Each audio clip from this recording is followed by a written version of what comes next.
Antifriz kontrolü yapılıyor. Kış aylarının olmazsa olmazıdır antifriz. Hem aracın sağlığı için hem donmaya karşı için de antifriz önemli.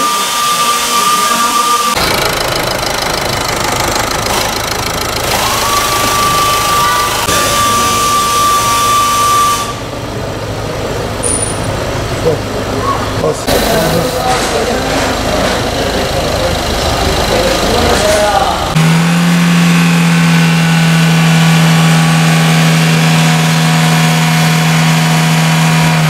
Uçuyor mesela.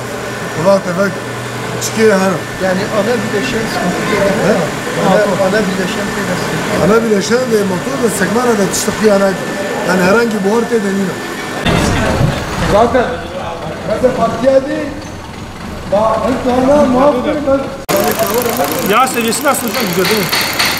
Yani alırsan arabayı, Hamza Usta'nın yanına geleceksin. Bu arabayı alırsan bakıma geleceksin. Bu böyle. Şimdi fren hidroliği dediğimiz kısım çok önemli aslında. Onların da kontrol yapılması lazım. Bunu makinesiyle beraber yapıyoruz. Kontrol ettiğimiz kısım şu şekil. Yanan yeşil olduğu zaman hidroliğimizin tam olduğunu gösterir.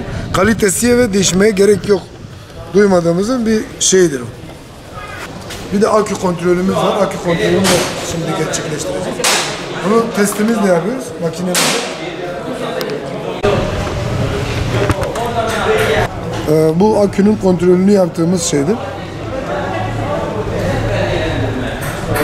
Hem marş dinamo hem akü hem şarj dinamonun değerlerini test ediyor. Biz sadece şu an akü olarak test ediyoruz. Akünün iyi olduğu şekilde rapor olarak veriyoruz biz bunu. Rapor olarak veriyoruz.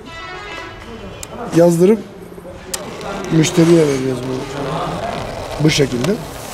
İkinci adayımız Ali Gültekin.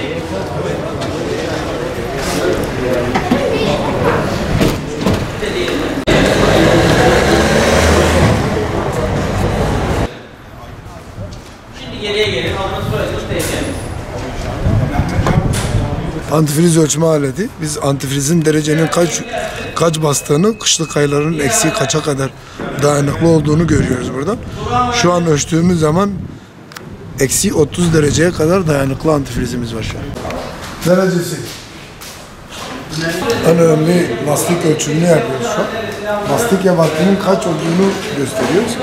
Lastik değerlerimizin ebatı 1.6 olması lazım standartlara göre. 1.3 olduğu için gayet normaldir yani. En kötü lastik ebatı 0.6 olduğu zaman lastiğin kötü olduğu gösteriyor. Kışlık bakımlar önemlidir tabii. Bir insanın nasıl bakımını yapıyorsa o bize de kışlık bir de yazlık bakımlar yapılıyor. Kış ayları bakımları yapılması gereken önemli şeylerden bir tanesi de tabii lastiktir. Lastiklerin kontrol edilmesi lazım. Onun yanında antifrizin kontrol edilmesi lazım. Antifriz derecenin yüksek olması lazım. Çünkü bizim burada eksi 10-12 dereceyi gördüğü zaman donmaya karşı antifrizin derecesi yüksek olması lazım. Onun yanında balataların kontrol edilmesi lazım. Çünkü fren mesafesini koruması lazım. Görüş mesafesini koruması için de en önemlilerinden bir tanesi de silecek suyunun antifriz olması ve donmaması için onun yanında yağlarımızın kontrol etmemiz lazım. Yağların kontrol etme seviyeleri var tabii. Yağ çubuğundan kontrol ediliyor. Kontrol seviyeleri max mim olarak geçiyor. Bunların yanında bunlar yapılması lazım. Bakımlar kilometreye ya da yıla göre yapılıyor. Ya 15.000 bir kilometrede bir yapılması lazım. Ya da yıl olarak periyodik bakım olarak bir yıl içinde yapılması lazım. Tabii bilinçli olan da var, bilinçsiz olan da var. Bunları her yerde öyle o şekil var ama yapan çok dikkatli olan da var. 15.000'i geçmeden yapan da var. Kış aylarına girmeden hemen hazırlığını yapanlar da var.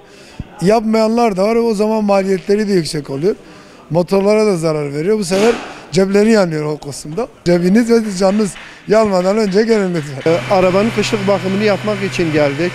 Özellikle yağını kontrol etmek, önden sonra kışlık lastikleri, 1 Aralık'tan sonra bazı araçlarda zaten zorunludur. Bu hem kendi güvenliğimiz hem de diğer insanların güvenliği için gerekli olan bir şey. Yaptırmamamız durumunda çok daha büyük sıkıntılar çıkabilir. Ondan dolayı bütün sürücülerin kışlık bakımlarını yaptırmaları lazım. Aynı zamanda mesela donma olayları için antifrizini kontrol ediyoruz. Yani genel itibariyle bu yani. Çok fazla zaman alan bir şey değil ama çok önemli bir şey. Yani mutlaka yaptırmak lazım.